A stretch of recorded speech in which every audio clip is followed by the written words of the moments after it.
श्री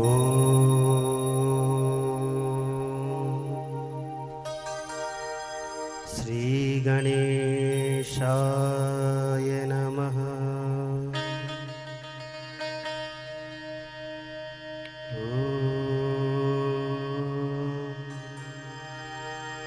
श्री गुरुचरण कमलेभ्यो नमः।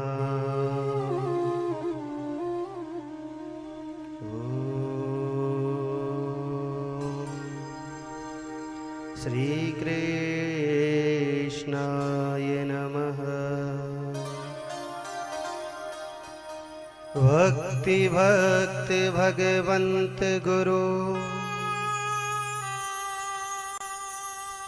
चतुर नाम बपु एक,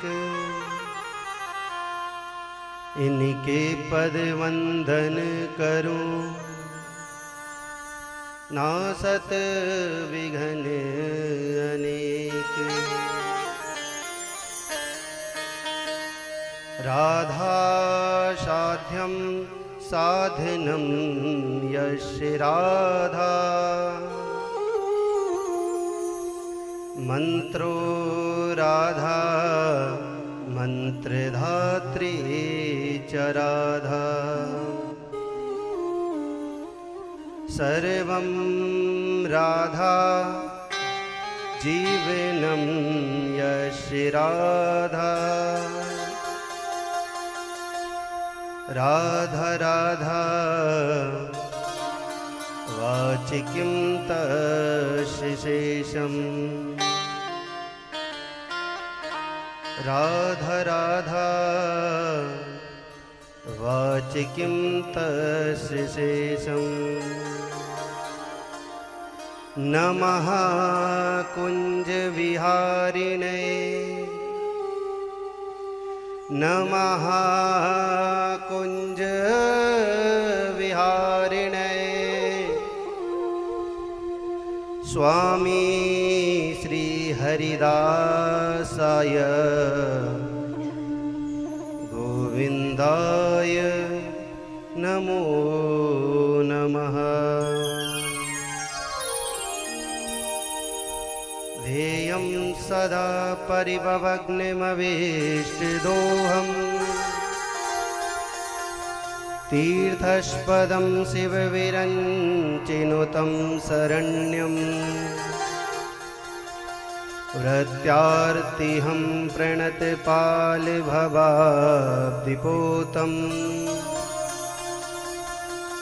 वंदे महापुरुष ते चरणारविंदम।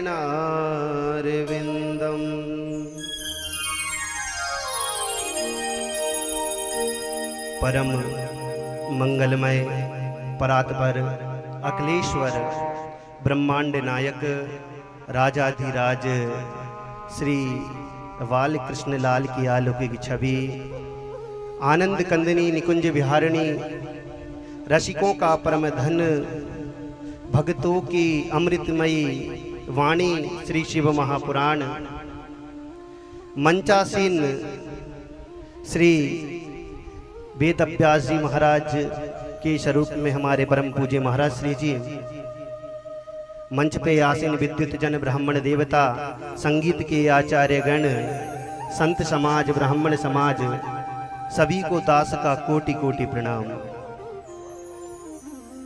आज बड़े ही पावन पुनित अवसर पर हम और आप यहाँ पर विराजमान होकर के भगवान की अमृतमयी कथा श्रवण कर रहे हैं, जिस कथा को श्रवण करने से हमारे सभी पाप नष्ट हो जाते हैं। पहले तो एक बात है कि कथा में महाराज जी ने बोलने का मौका दिया, बहुत बहुत धन्यवाद। क्योंकि कथा में आकर के कथा सुनने जैसे आप सबकी इच्छा होती है, वैसे ही हमारी भी इच्छा होती है जाकर के हम कथा ज़्यादा से ज़्यादा श्रवण करें। क्योंकि सुनाते तो अनेकानेक जगह पर है, लेकिन कथा जो श्रवण करने का आनंद है और जो नीचे बैठ के आनंद है, वो आनंद संसार में कहीं नहीं है। हम और आप यहाँ पर जो कथा श्रवण कर रहे हैं, इसका बड़ा ही परम फल है। ऐसा दुर्लभ फल है भागवत श्रवण करने से तो सिर्फ जो प्रेत रहता है, जिसने जीवन भर दुष्कृत किए हो, वह मोक्ष पाता है। लेकिन शिव महापुराण की कथा ऐसी है प्यारे, शिव महापुराण में विश्वेश्वर संहिता में लिखा है कि अगर शिव महापुराण की कथा यहाँ से सुन के जाने वाला भी किसी के घर में जाकर के बैठ जाए और उसके घर चरणों की रज उस घर में पड़ जाए तो उसकी 7 पीढ़ियां तर जाती है, सिर्फ शिव पुराण को सुनने वाले वहां जाकर बैठ जाए। ऐसी अमृतमयी कथा है। और दास का सौभाग्य है कि आज एकादशी के दिन परम पूज्य महाराज जी के मुखार बिंद से कथा श्रवण करने का दास को मौका मिल रहा है।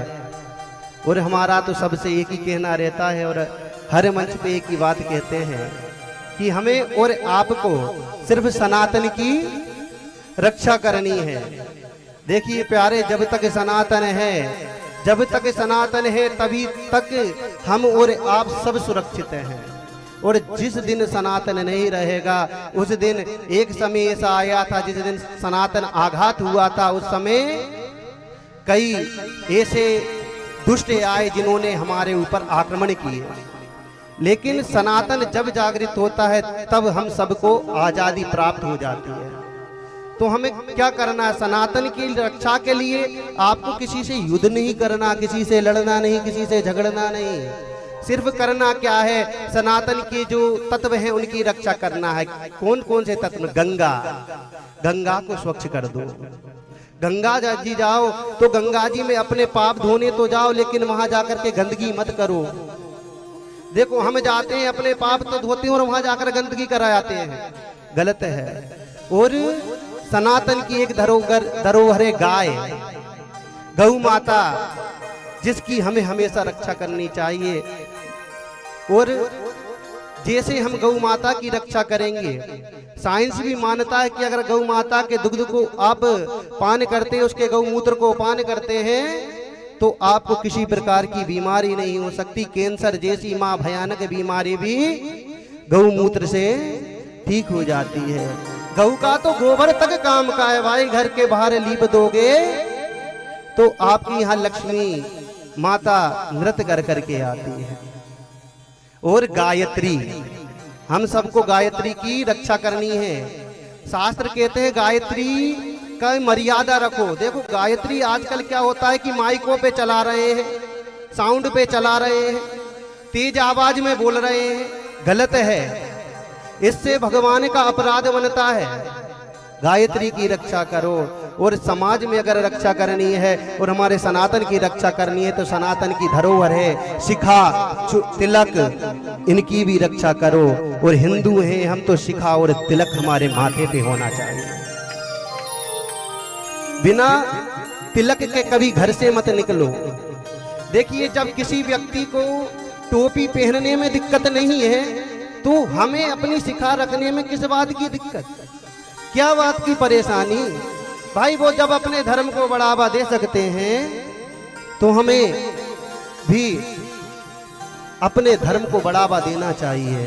और मेरी माताओं, आपका तो बड़ा ही सहयोग रहता है कथाओं में, और आप जैसा तो संसार में अमृतमय और बादशाह जीवन किसी का है ही नहीं।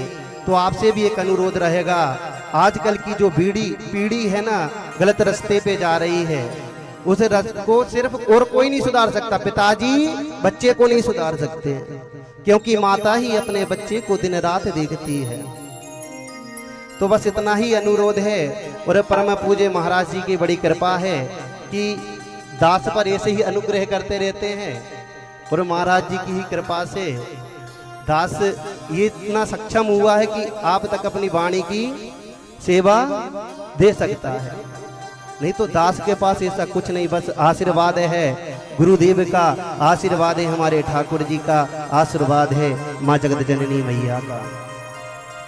और समय भी बहुत हो गया है तो वाणी को तो हम यहाँ विराम दें। एक बार वृंदावन में जैसे जयकारों के घोष होते हैं वैसे जयकारे लगाना। कैसे? बिहारी जी के मंदिर गए हो तो दोनों हाथ कहाँ होते हैं जब भगवान के जयकारे लगते हैं? आसमान को चीरते हुए। देखिए हम तो ब्रजवासी हैं भैया, ब्रजवासी को पसंद सिर्फ ठाकुर जी के जयकारे ही हैं, तो दोनों हाथ उठा करके लगाना है। बोलिए वृंदावन बिहारी लाल की, श्री राधा रानी सरकार की, श्री कुंज बिहारी हरिदास की, श्री गोवर्धन महाराज की।